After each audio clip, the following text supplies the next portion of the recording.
Shaquille O'Neal is widely regarded as the most dominant player in NBA history. While his impact is undeniable, he has also earned a reputation as somebody who is sensitive, immature, and insecure. He's so thin-skinned and can't take a joke.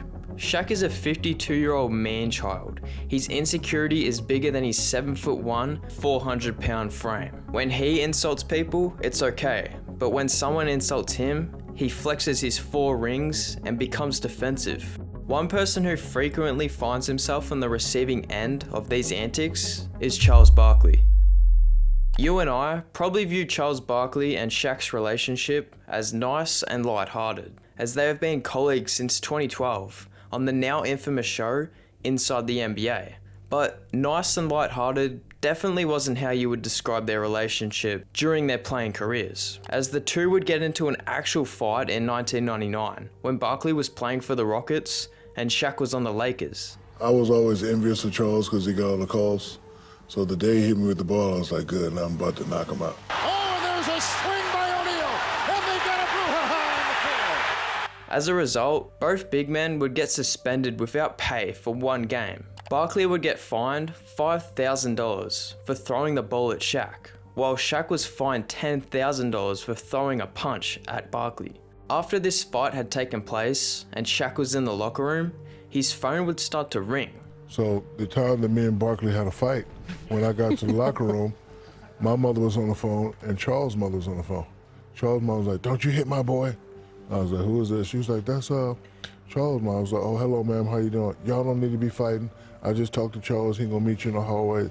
Y'all hug it out and y'all stop that. Y'all don't need to be fighting. And I'm like, what? And so I called mom and said, how you know her? He said, oh, we've been best friends for 50 years. So after the two mums snapped some sense into both of them, they have been close ever since. That's why when Shaq joined Inside the NBA in 2011, all of us knew that Shaq and Charles would entertain us for years to come. Although we'd never see another physical altercation like their clash in 1999, Charles and Shaq have kept the heat going with their constant verbal sparring, whether it's disagreements, debates, or they're just roasting each other. Are you fine with Shaq? Everything all right with you guys? You and Shaq? Yeah. Yeah, I like messing with. I love digging with the little fella, cause you know I told somebody he got thinner skin than Flat Stanley, and I like messing with him, and I just keep turning and turning, and I can just see the veins in his forehead every time I ride him about Kobe and Dwayne and Alonzo, and I just like messing with him because he got thin skin. I told people he does. He got thinner skin than Flat Stanley, and I'm just sitting there dying laughing, and he's getting so mad. Mr. Sensitive. No, ain't no Mr. Sensitive. Do it again. I'm telling you right now. Don't you want to weigh in on this? No, I don't want to weigh in. Don't do it. Don't do it, Shaq. You know it all. I'm telling you. Mr. Sensitive. No, I ain't sensitive. I'm going to knock your ass out. I try to lead by example.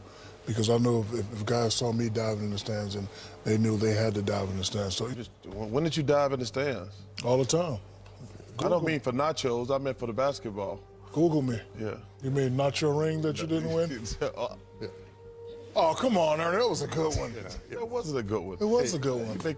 Making me miss Kenny. Think, When you say, let me see it. it's one of those days. No, those days. No, exactly. no, that reminded me of what he looked like he was in Phoenix and Boston. You mean after the 4 championships? Yeah. I knew it would come back to that. There's one right here. Go on. No, Ernie, see, this is the thing about the NBA. See the reflection of that? Go ahead, keep talking. At the end of the day, between these two, it's all love, and they are pretty much family at this point. Someone Shaq had an even greater rivalry with than Charles Barkley was David Robertson. Their beef escalated to the point where Shaq even made up accusations against Robinson. Years later, Shaq would admit that the claims were false. It's not true, I made it all up. Mr. Robinson, I apologize. In 1992, the regular ecosystem of NBA centers was suddenly invaded by a very large, very loud 20-year-old. Shaq became an instant star once he was drafted, not just because of his skill set, but because he was already a commercial powerhouse. With Michael Jordan hitting baseballs, Shaq was now the most popular and marketable player in the league. A lot of the league's best big men and veterans didn't like the idea of the rapping, acting, backboard breaking youngster taking their shine. So when the 1994 All-Star Game came around, the Western Conference Stars planned to embarrass Shaq, and they did just that. Shaq got locked up by Hakeem Olajuwon and absolutely torched off the dribble by David Robinson. The Western Conference All-Stars held Shaq to 2-12 shooting in an All-Star Game. The final day of the 93-94 season, Shaq was on pace to winning the NBA scoring title in just his second year. He had just 33 more points than David Robinson on the season, each with one game left to play that same day. O'Neal scored 32 points earlier in the evening, meaning Robinson needed 33. David Robinson scored 71 points. The game was meaningless and became a blowout quickly, but Robinson kept scoring and ended up with 71 points, just to win the scoring title over Shaq. Shaq, of course, was super salty afterwards. It would have been nice, but 50 wins was more important to me than the scoring title. I heard they ran every play to Robinson. If that would have happened down here, I would have had 70 points too. I didn't care. From this point on, not much happened between the two, other than this big old dunk in the 96 All-Star Game. It was also in San Antonio, which had to have felt good for Shaq. Fast forward to 2001, Shaq revealed that when he was 15, David Robinson denied to sign him an autograph. But Shaq lied. Set the record straight on the David Robinson story. And the way I have heard it, probably from you, was that he stiffed you for an autograph when you were a kid and you held it against him. And now you're telling me this is not true? It's not true. I made it all up. Mr. Robinson, I apologize. I was taught to play with ferocity. I need to be upset. You know, something has to be said in an article or on TV about me for me to respond. Dave, I want to say I apologize for making up that rumor that you love you, brother. Hold on, what was the rumor? Oh, yeah, Shaq got people in San Antonio mad at me because I didn't sign an autograph for him when he was a kid or something. I don't know. I remember that. He said he was mad. Saying that, Shaq. So David took all my shine when he came to San Antonio, so I hated him for that. And then, you know, the first couple of years he used to kill me, so I had to make up my rumor to get mad. So that's used to sprint up and down the court. I used to be like, man, slow down. So I just made up an autograph. You know, made up a scenario. Oh yeah, when I was 13, you ain't signed my autograph. I'm mad now. But not all of Shaq's most infamous beefs were on the court. Surprisingly, Shaq had some words for Scottie Pippen on Instagram. Shaq started by posting this photo of the all-time Bulls players against the all-time Lakers players, saying the Lakers would beat them by 50. Pippen wasted no time responding to Shaq. Sorry Shaq, but I don't get caught up in hypotheticals. All I know is we won 6 titles, twice the amount you claimed while in LA. Shaq would then take that same photo and paste MJ's head over Scottie Pippen. Sorry Scottie Pippen, I don't believe in hypotheticals either. But I seen most of those finals you did okay, but this guy did the most work. Steve Kerr and Ron Harper deserve more credit than you. Remember, I was Batman, you was Robin. I was Puffy, you was Mace. Scottie Pippen responded.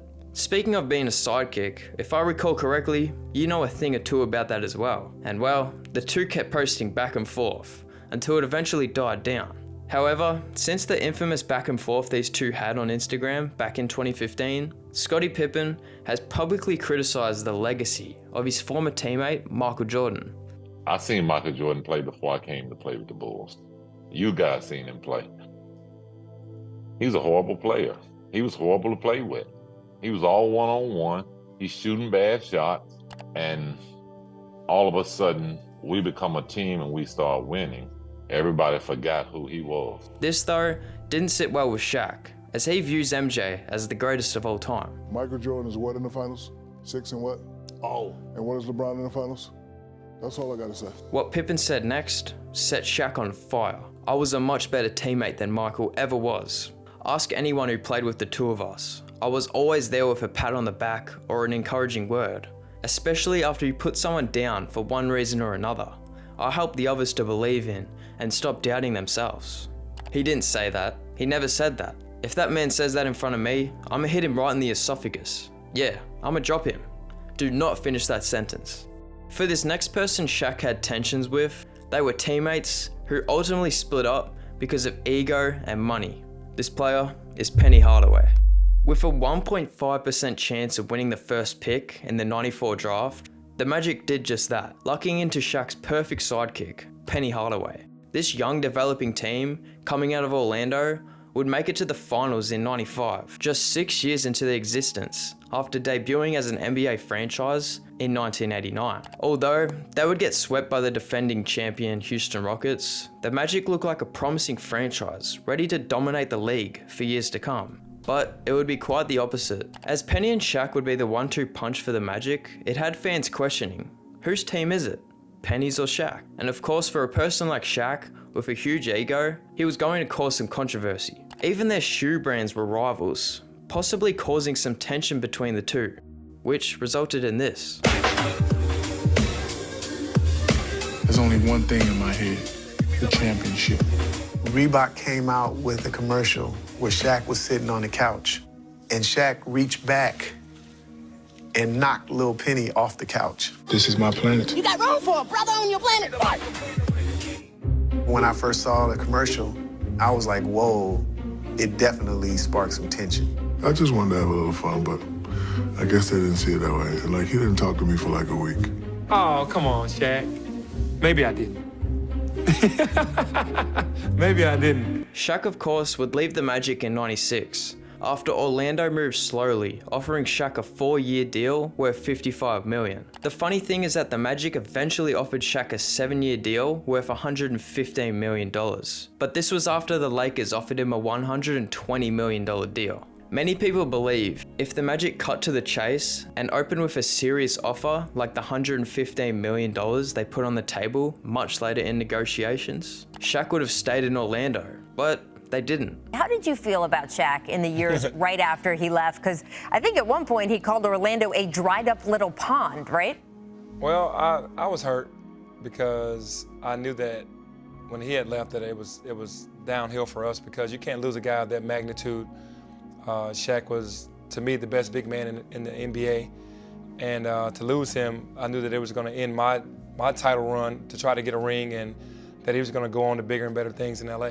As years went by, Shaq became mature enough to give Penny an apology for the ways that things turned out between the two. And I want to say, because I'm older now, I get to reflect on, so I made a lot of mistakes. If I ever was you, brother, I would like to take the time to apologize to you, man to man. You never was an asshole. Because again, when you're 23 and you, I know, but I probably said some stuff I shouldn't have said. So if I ever did rub you the wrong way, in the life we live, sometimes they force us to be. If I was to you and your crew, I apologize. But I love you, brother. I miss you. But let's be honest, it didn't get too personal between Shaq and Penny. But for the last two people that we're going to discuss, it gets way too personal, to the point that Shaq and JaVale McGee's mum had to get involved. After joining Inside the NBA, Shaq debuted his new segment, Shaq'd in a Fool. Shaq, that they kind of give you your own little segment, and you're talking about dunks, so we're not to be outdone. We've given Shaq his own little vehicle here, and it debuts right now. It's called Shaq'd in the Fool. Shaq'd in a Fool is one of the many reasons why the Inside of the NBA is loved by every single NBA fan. And if you don't agree, something is seriously wrong with you. Shaq went after everyone, from superstars to the last player on the bench. But there was one significant player Shaq always targeted, JaVale McGee. Oh, post him up, JaVale. Post him up, JaVale. Hold him off. Hold him off. That was a bad pass. My boy is back. JaVale McGee. No, he couldn't. Everybody said JaVale ball. JaVale ball. JaVale ball. Oh, man. Everybody at home, JaVale ball. JaVale ball. And number 5, JaVale McGee. My main man thought he was playing make it, take it. Good shot. I'll take it out. Come on, man. That's right. We made What are it. you doing, man? You didn't see this, Ernie? Ernie, you didn't see that. JaVale McGee. Come on, man. Go, JaVale, take it out. Come on, man. This is the... Take it out, JaVale. Oh, yeah, my bad. JaVale McGee has been on the most Shaqtin' a Fool episodes out of everyone. But once Shaq kept showing JaVale McGee's clips on his segment, even his co-host felt bad for JaVale and tried to back him up. See, that was a pretty good blocker. I don't think that was gold, I don't think that was Shaq. Shaq, I don't know, man. In 2013, JaVale would go on an interview with the Inside the NBA crew. JaVale McGee, my main man, what's up, baby? Man, you know, man, same old, same old. JaVale, how would you describe the relationship you have with Shaquille O'Neal? He seems to be your biggest fan. I don't know. It's more like a bully, I guess. A bully that likes me, I guess. Well, JaVale, with that being said, which part of Shaqtin' a Fool do you like? Is it the dunking? Is it the block shots? What is it that you like about Shaqtin' a Fool? I don't watch Shaqtin' the Fool. Shaqtin' the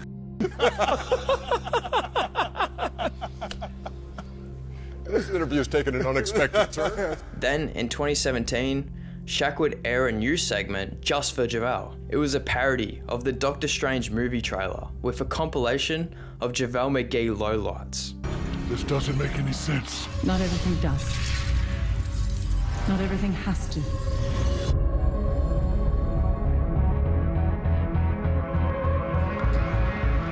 Through the mystic arts, we travel great distances in an instant.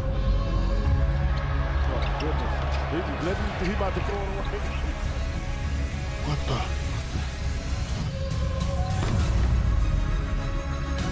I can't do this. There is no other way.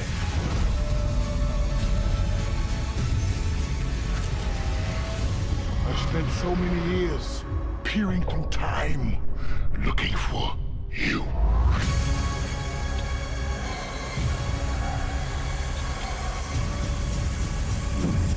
And this crossed the line for JaVale when he responded on Twitter.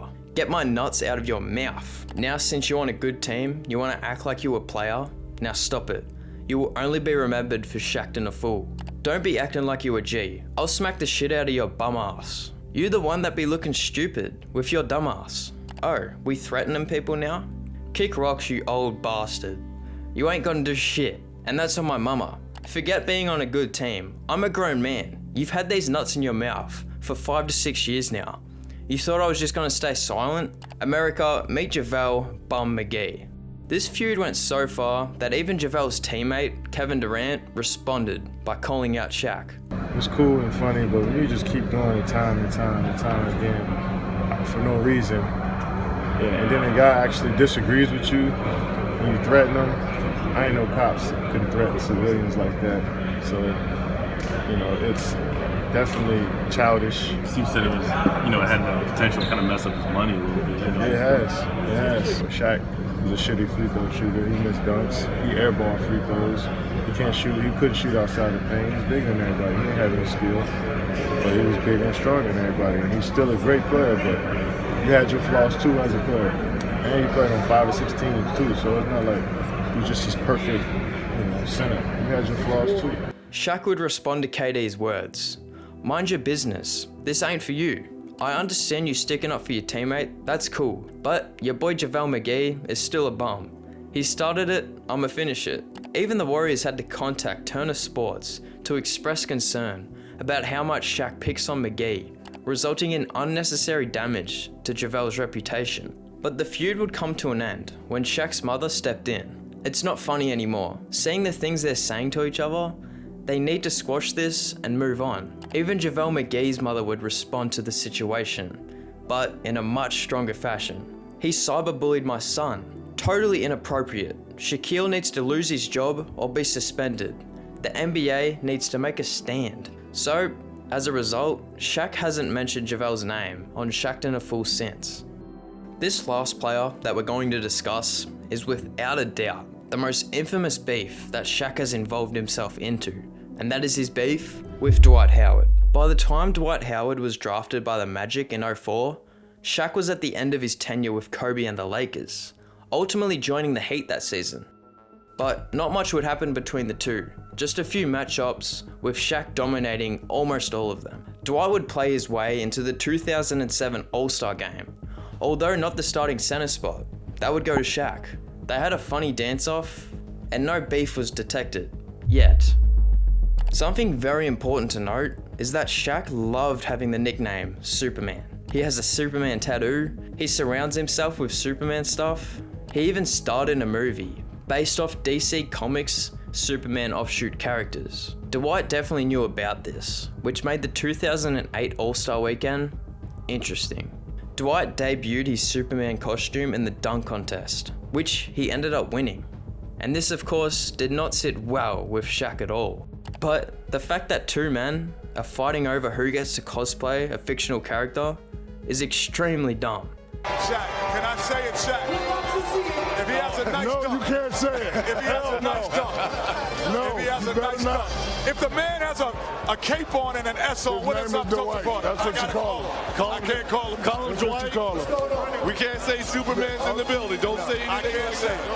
He told me I dare you to say it. By 2009, Dwight Howard led his Orlando Magic to the finals to face off against O'Neal's old team, the Lakers. That's why Shaq wants Howard to get swept in the finals. He doesn't want Dwight to win a game because he didn't win a game in the finals when he got there at a young age with Orlando. This childish behavior would catch the attention of Kareem. Sometimes I wonder about his maturity. He doesn't need to do that. He's achieved so much. Orlando did get one win in a lopsided finals defeat, so I guess Dwight did get the last laugh in that situation. Once Shaq retired and joined inside the NBA, we already know he wasn't going to hold back when talking about Dwight Howard, even saying Andrew Bynum was superior to Dwight, even though Dwight Howard was at his All-Star peak. You need to, hey, listen, you need to let this Superman hatred go. It ain't got nothing to do with it. Hey. It ain't got nothing to do with it. Listen to me. Andrew Bynum is a true big man. Back you down, jump hook. Dwight Howard has one or two moves on the block. His one move is to run and jump hook, and the other move is to pick and roll, get it slam. Andrew Bynum has the right jump hook and the left jump hook. He's a true big man. Dwight was tired of Shaq at this point. I would suggest he just sit down and get on with his life. He don't play no more, so what's the point of talking trash? And as time would go on, Shaq would keep throwing shots at Dwight. I said before, you will get devoured. But don't you ever call me Dwight Howard. Dwight Howard, every time he step in my arena that I built, his dumb ass need to look up.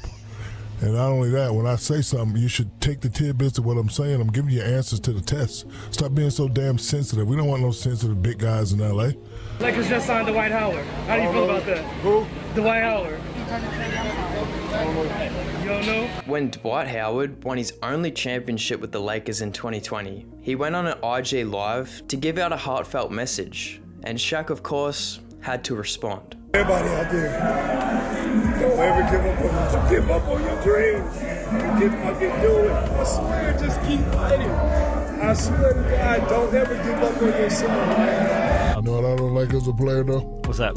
So a lot of players on their little Instagram bragging like they were the reason they got the championship. I ain't gonna say no names. There was a lot of that going on. I ain't gonna say no names. You don't have to. You don't have to. Sit your ass down. You didn't do nothing. Stop it. But I already know who you're talking about. You know it too. I know you know who I'm talking about. Stop it. There Front runner. By the way, bandwagon jumper. Stop it. Stop it. Don't be talking to me like you know players. Sit your ass down. By the way, Lakers front office.